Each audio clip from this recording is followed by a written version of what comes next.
Noon, evening, whatever time of day it is for you. Welcome to Collider Dailies. I'm John Algitz, and joining me, as always, is Maggie Lovett.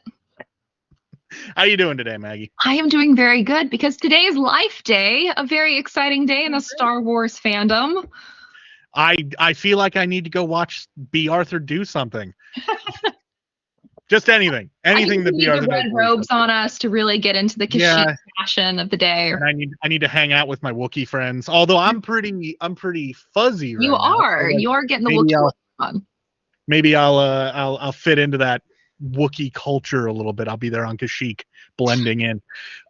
So yes, today we have quite a bit of news to talk about. We have Venom 3 production has resumed, apparently. We're going to be talking a little bit about the fact that Frozen 4 is apparently in development. We're also going to end up talking about like franchises that are dormant or whatever. But before we get into that, there is one little quick piece of news that we don't have like a topic heading for. So producer Adam, just don't even worry about it, because this is just something that I realized that we should probably talk about. It broke while after I made the show notes and everything, so we should probably talk about it. Apparently, Robert Kirkman had a little slip up during a live stream where he mentioned that apparently his good buddy Stephen Ewan, I'm saying that name right, right? Okay.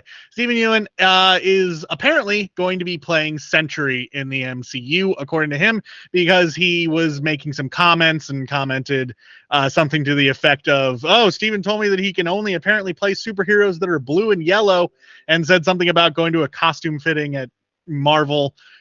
So none of that is officially confirmed via actually anything from Marvel or anything from Disney or anything like that.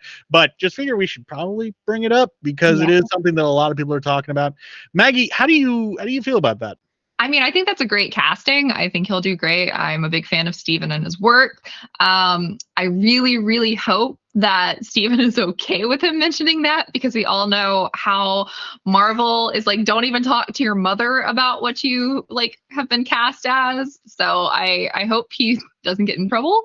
But also probably will, but yeah, probably. But I also kind of feel like this just like casually slipping out in like a live stream mirrors how the MCU feels right now. Like, this was just, when I saw how it came out, I was just like, that makes sense. That's definitely how we would find out about this. Watch it be a planned move, like completely, like they gave him the go ahead to do that. I don't think Kirkman. They can't even plan their movies out. I don't think they can plan secretive casting reveals and a random YouTube live stream with the showrunner for Invincible. But I will say it is pretty interesting, because I know that this was like a rumored casting for quite a while. I've been hearing about people saying like, oh yeah, I think he's gonna play Sentry for probably over a year, if not more. I quit. This is my last show, everybody, because I cannot be in a room with this woman. Well, you're not. You're in a very different room. You know what I mean. Anyways, let's get into the actual meat and potatoes of the show, and let's talk about Frozen 4 being in development. Now, when I say that, you might be a little bit confused, because we got Frozen, we got Frozen 2, and then there's one, just like, we're missing one. Where's the 3? Well, that's also in the works, but apparently, Disney is confident enough that Frozen 3 is going to make all of the money. So they're already working on Frozen 4, which, I mean, makes sense. Frozen is Frozen. But yeah, Maggie, do you have any interest at all in a Frozen 4 or even a Frozen 3? For that matter. So I really like Frozen. I love the first Frozen movie so much. I watched it an embarrassing number of times for grown adults. Why does this not surprise me? Yeah, I really like that. I did not like the sequel. So there is a lot that they need to do to redeem themselves with 3 before I can feel even remotely invested in a 4th. I will say I like the music. I love the voice cast. I just really did not like the story of the sequel at all. So we will see. admittedly, I only saw Frozen 2 once when it was in theaters. But I very much remember liking it more than Frozen 1 a Interesting. little bit. I think that I'm trying to like remember the movie. Because I'm not much of like a Disney adult. Like Hmm. I don't watch Disney movies all the time. Like it's not really my bag. But I remember enjoying the story quite a bit. The whole like them or her kind of finding out what happened to the parents and all that. The one thing that I didn't like was that she abdicates her throne at the end and then decides she's going to go off and I don't know, be like an Yeah. ice witch. I don't know what Yeah, that is was what going I on didn't there. like. That was the stuff that I was like, I don't like this. I will say there are some really excellent books. I have friends who have written some of the Frozen books about like their parents and those stories, and they're really excellent. So there's definitely like a really fleshed out world that Disney seems to have like knowledge. The lore. Yeah, there's lore, there's books to pull from, and like a lot of stuff that they can pull from. But I will say, like, unsurprisingly, I think the reason I like Frozen, the first one, so much was I really like Hans. No surprising here that I like the villain, but You're getting predictable, Maggie. I know. I mean, yeah. So I think that that was part of the appeal of the first one. The second one didn't really have any of that. I mean, Kristoff's fairly bland. Yeah, So he's probably of the like of that type of character, that role, mhm. he's probably the most like nothing Yeah, he's character. just Like like he a doesn't, himbo good boy, and like there, it's kind of just he needs some spice. He needs to but be, he's not even like really like a himbo in like the entertaining way. yeah, He's a himbo in the way of like he's about as exciting as a stucco wall. Like he's kind of just there, yeah, if that makes sense. Uh, at yeah. least that's how it was in the second one. The first one, he had sort of a character. He's just there to let Anna be bejeweled. Yeah, basically. But yeah, so Frozen 4 is apparently in development alongside Toy Story 5 and Zootopia 2. I will say, I think that of those three, the one that I have the biggest problem with Toy Story 5, Yeah, just mainly because I'm going to throw this out there. I did not think we needed Toy Story 4, but the way it ended, at the very least, I was like, okay, there's a little bit of like character wrap up. Okay, fine. yeah, I don't think we need a Toy Story 5 because it's going to go one of two ways. It's either going to be a Toy Story without Woody or without Buzz, in which case I'm just not really that interested, or they're going to find some convoluted way to bring them back together. yeah. I am down for Zootopia 2, though. Of course you are. What? I And like I mean, Zootopia 1. yeah, I like Zootopia too. And at least there isn't like 10 other sequels beforehand. It's like True. an actual sequel. Zootopia is just a cute movie. It's like, there's not anything like really all that earth-shattering about it, but it's just like it's fun and cute. Give me another one. I'll take a buddy cop Disney movie. Like that sounds, you give me a bunch of them and I'll probably still enjoy them. But yeah, so Frozen 4, it's happening.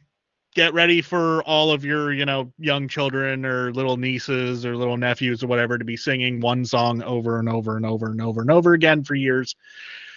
It's just going to keep happening. You might as well just roll over and accept it. Next up, we have Venom 3 is apparently resumed production we know this thanks to a Instagram post from Tom Hardy, who posted a lovely picture of him and the film's director standing on set drinking coffee, apparently. I will say that this is one of those times when I really wish that we had it set up so that this live stream could show the image, because I'm going to talk about it a little bit here. He is actually wearing the same outfit he was wearing in the post-credit scene from Spider-Man No Way Home. So that's a fun little detail. So either it's going to take place during that or immediately after it. Yeah. How are you feeling about Venom 3? What did you think of Let There Be Carnage or Venom 1? And both of them are fine. They're definitely not my favorites. Like I understand them for what they are. But I do love Tom Hardy. Like in pretty much anything he's ever been in. So I will always watch them, even if they're not like my favorite comic book stories. But what's your favorite Tom Hardy film? So Wuthering Heights. That's like, I watch that at least twice a year. So that's definitely my favorite. So he is forever and always my Heathcliff. I'm going to have to give it to Dunkirk, personally. Dunkirk is excellent. Just because it's just, like, not necessarily for his performance in it necessarily, because, I mean, it's yet another Nolan film where he's wearing a mask for 99% of it and his voice is muffled. But the movie overall is just so damn good that I just... Yeah, I'm a big fan of war films. So yeah, one of the good ones. So yeah, there you go. Venom 3 is resumed production. There's not really a lot to talk about there. It's back in it. Yesterday was a very slow news day, guys. So this is what you're getting. We're slowly working our way into the holiday season where things slow down again. So yeah. But anyways, on to our last topic of the day, which should be a little bit more fun. Not that these previous topics have been fun. I'm tired. Anyways, we're going to talk about something that I was sitting here a couple of days back. Some of you might have seen this on Twitter. I was in a discussion about fighting games, and someone brought up Virtua Fighter, the Virtua Fighter series, and it made me realize that we have not gotten a mainline Virtua Fighter game since 2006, which is a really long time. We've got some updates to Virtua Fighter 5 since then, but we haven't gotten a full game. Anyways, it got me thinking about dormant franchises, and since this is a show where we talk about movies, I figured it would be good to talk about movies or television shows that we think should be brought back. Maybe they haven't had anything in a while. Maybe they should be brought back as a reboot or a sequel or a remake or something of that nature. So let's have a little bit of a discussion about this. Maggie, what is one of, I know that you have like a list. Yes. You way over prepared for this. Give me the top one, the big one for you. Okay, so this is one that I have posted about quite a few times on Twitter, and anyone who knows me knows exactly why I care so much about this this franchise. I like an actual, like, really well done Dark Shadows. So if you don't know, my name is Maggie. I was named for Maggie Evans. I make yearly pilgrimages to Lyndhurst and Sleepy Hollow and Tarrytown, where they filmed the movies and the additional movies for it, not the terrible Tim Burton movie, which was, Collinwood. And I really want that to be remade. There's been rumors throughout the years that there were like plans. People are thinking about reviving the IP, and it just has not happened yet. And I think that's because they have not approached me to help be like some sort of like arbiter of knowledge, because I have watched like 700 episodes this year alone of that series. And I've like rewatched it throughout my life because it is very influential, because I was named after Maggie Evans. So yeah, that's like the number one for me. So if that were to be brought back and you were to have a hand in it, how would you approach it? Would you approach it as a reboot? Would you approach it as maybe a sequel? I would definitely say like a reboot of it. I think that it's influenced most pop culture things. Like rewatching it this year in particular, I've seen where it has influenced like basically every like supernatural TV show that came after it. There's definitely been other shows that have like directly pulled from it. Like there were several arcs on the soap opera Port Charles in the mid-aughts that were like direct one-for-one pulls from that same kind of vibe. So I think really just recapturing like the soap opera-esque style of it, I think would actually be really smart in this day and age, because people like their more bite-sized daily doses of things. And so I think appealing to like a younger audience with it and still also paying homage to the original show would be like a really good like middle place for it. Heightened beyond something like a CW show, but kind of in the same vein of like that young adult department, because that's kind of what it appealed to in the 60s. So I definitely do feel like, I think that if it were to be brought back, I think CW would be like probably the most likely one to pick it up. Yeah. Because it does kind of have that vibe, but it also is maybe a little bit less it's like almost like a Netflix. Yeah. Like the Sabrina show, and that kind of like definitely hits. And that was also very CW-y. So it's like that. Also kind of like old school UPN. So like that kind of vibe. UPN. Yeah. I haven't thought about UPN in a decade. For me, I would probably go with, and I mentioned this a little bit when we were talking before the show, and I was very much surprised that you knew what I was talking about. Sequest DSV. It was a show that aired during the 90s that saw, basically, it was the idea of like, let's do Star Trek, but instead of in space, we're in the depths of the ocean. That's the entire show in a nutshell. And it was way ahead of its time because of the special effects that it was doing as a TV show. They were just crazy. Some of the plot lines and stuff just got nuts. This was around the time that you started seeing like season-wide arcs on television shows where it was episodic, but it was building towards something major. And I think that if you were to approach a modern Sequest, I think it could just elevate what they were trying to do with that show to just take it to the next level. And I just think that it's one of those things where you could almost sell it as a brand new idea because all of like 5 people know what the hell Sequest was. So there you go. You could just do whatever you want with it and go completely original. Or you could follow the show. Sadly, we don't have Roy Schneider anymore, so we'll lose out some points on that. But I mean, the 3rd season didn't have him either, so just is what it is.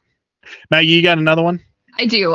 So I'm going to jump down my list a little bit and go with Kindred the Embraced. I love this show. It only had a season because unfortunately the lead, Mark Frankel, died while it was on the air. And his son is in House of the Dragon. He is the knight whose name I'm blanking on because I'm only thinking of his actual name, which is Fabian Frankel. It is a really fascinating like vampire lore show that was on. It was great. I loved it. It only had 1 season. I have it on DVD, and I think that they should revisit that IP, especially since they could cast Fabian as the character that his father played because they look fairly similar. So I have never heard of that. Well, I have no idea what that is. I'm afraid you might not have heard of a lot of the things on my list. Well, you know what? That's half the fun. Yeah. It was fun. I really enjoyed it. It had some really fun vampire lore. How old is it? Oh, God. I think it came on in like 92, 94, something early 90s, I think. That might also be why I haven't heard of it because I was a literal child. Well, yeah. So, but my next pick would be, I'm going to move into the actual realm of film. Something that has been rumored for a while, but we haven't seen like any traction on at all, is a escape from film. Escape from New York, Escape from LA. I think that revisiting that idea, I think could work really, really well again today with a bigger budget. Maybe, cast Wyatt as Kurt Russell's character, Snake Plissken. Just throw him in there, have him play that part that his dad played. I don't know. I want to see it. I just have a lot of fun with those movies. I grew up with those movies as violent as they were, I grew up with a lot of really weird things that people my age shouldn't have been watching. But I mean, that's basically my list too. So my parents never cared about violence or anything like that. So I wound up watching some really not age appropriate things that probably should not have been watching, like the Escape from films. They're kind of messed up. Fun fact about those films, by the way, are you aware of a film called Ghosts of Mars? Yes. The John Carpenter film starring Ice Cube. And so that was actually, at least the way the rumor goes, I don't know if John Carpenter's actually ever confirmed this or not, that was originally supposed to be Escape from Mars. Oh. And Ice Cube's character was supposed to be Snake Plissken. John, if you're watching, if you want to confirm that or not. I didn't think that movie was very good, so good idea separating it. But whatever. That's there. All right, Maggie, hit me with one more. Let's do one more. What if I just rapid fire? What if I just say all these names that I have? Okay. You just want to crank out this list. Hit me with it, and I'll pull out whichever one I recognize. Okay. Forever Knight, Knight Rider, Kolchak, the Night Stalker, Dresden Files, and then I have a bunch of British ones that I think that they should redo or just like continue or do something, which is Being Human, Hex, Primeval, and then Legend of the Seeker. I recognize like 3 or 4 of those. That's good. Forever Night, obviously Knight Rider, Dresden Files. Yeah. I think a Dresden Files in the same vein as like The Magicians would be really good. I think that vibe would fit like a Dresden Files audience. There was a Dresden Files TV show. It starred Paul Blackthorne. It was on in the mid-aughts. It got canceled one season. I loved it. I've rewatched it several times. For some reason, that felt like that was a lot more recent. No, it was a while ago. To me. It was I didn't watch it, but I just know that. It was on Sci-Fi. It was great. Yeah. I missed the era of Sci-Fi. That's where a lot of, I think, my like, oh, they should revisit that because Sci-Fi was such a prevalent part. Sci-Fi before they changed the name back when it was like actual Sci-Fi, not SYFY. And not SYFY, yeah.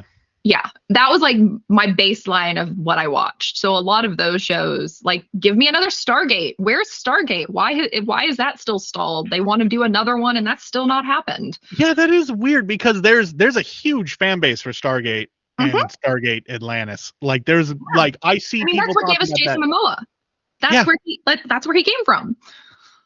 Like he came from Atlantis. That's where. I mean, that's where Momoa where he is. I mean. It works.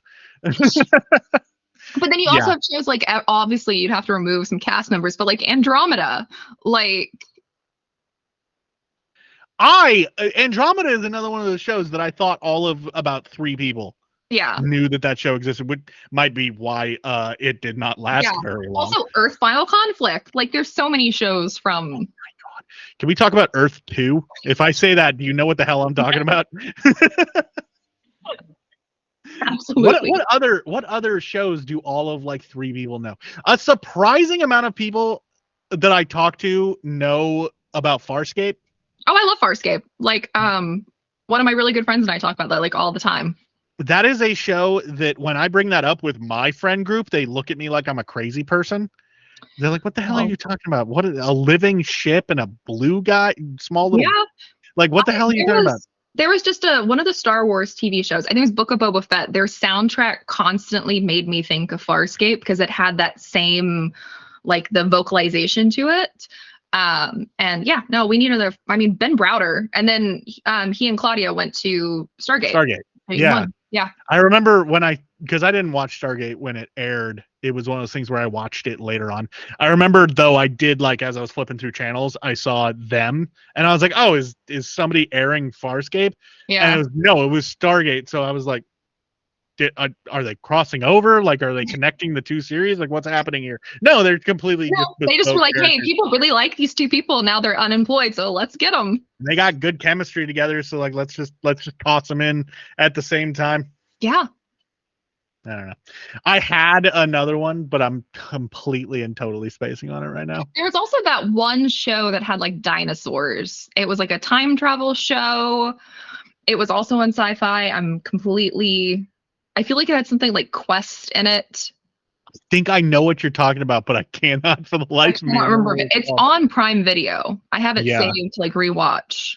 But there's so many. Sci-Fi, I think, is the one that has the most rebootable IP sitting on its shelf. Do you know what I think would be a really cool, and like we're kind of in the age of the multiverse, so I'm surprised that nobody has revisited this idea. Sliders. Oh, I love Sliders. Yes, I love Sliders so much. That show, like there are just moments because I won't think about that show for years, and then there will be someone will say a certain phrase or something, and suddenly my brain just immediately like remembers that was a show, and it all comes rushing back. I feel like I'm like for like 10 minutes, I feel like I'm Donna Noble with all the knowledge of the universe because suddenly I remember the entirety of this show that I forgot for years. I'm just like, there's too much information. I got to kind of sparse.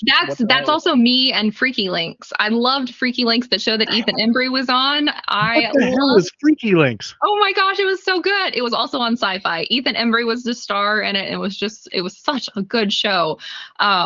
Maybe only me and like 3 other people watched it. I loved it.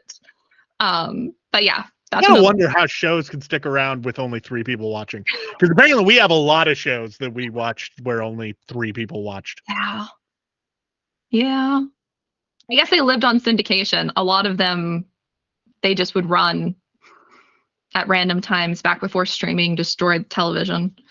Was the show Dinotopia? That was definitely a show. I don't think it's the one I'm thinking of, but I do remember Dinotopia.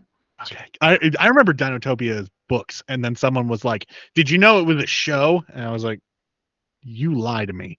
Yeah, I remember that. It's a video game, I know, because I have it up here. Oh God. I have it on the I OG. see potential right there. There's even video games.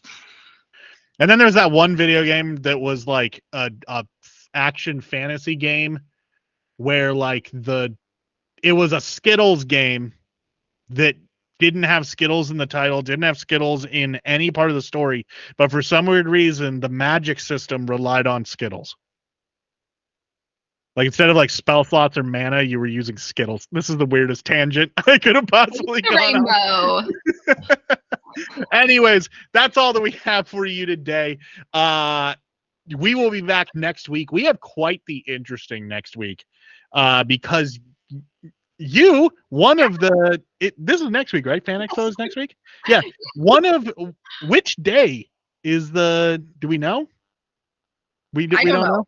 Do you want to talk a little bit about you being at Fan Expo? Yeah, I mean, next week I will be at San Francisco Fan Expo moderating a whole host of panels alongside fellow Collider staff member Arzu Amin, who is also doing a bunch. And one day, maybe it'll be next week, or we'll like air it on Monday or something like that as we're coming back from San Francisco. But we will be doing a Collider Dailies live on the creator stage. So if you are at Fan Expo in San Francisco next week, please come and see us. It'll be happening on Friday, and we're really excited about it.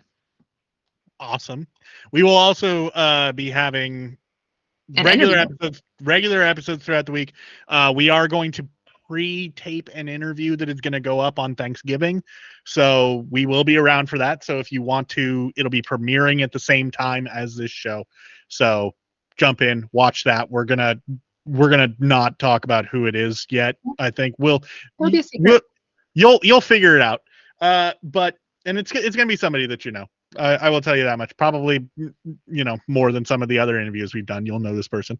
Yeah. So next week, be sure to jump in. I believe Monday is you and I again. Yep. So we will see you on Monday. Until then, I hope you have a wonderful weekend. Try to make good choices. Relax a little bit. Be good people. All that stuff. And we'll see you next time.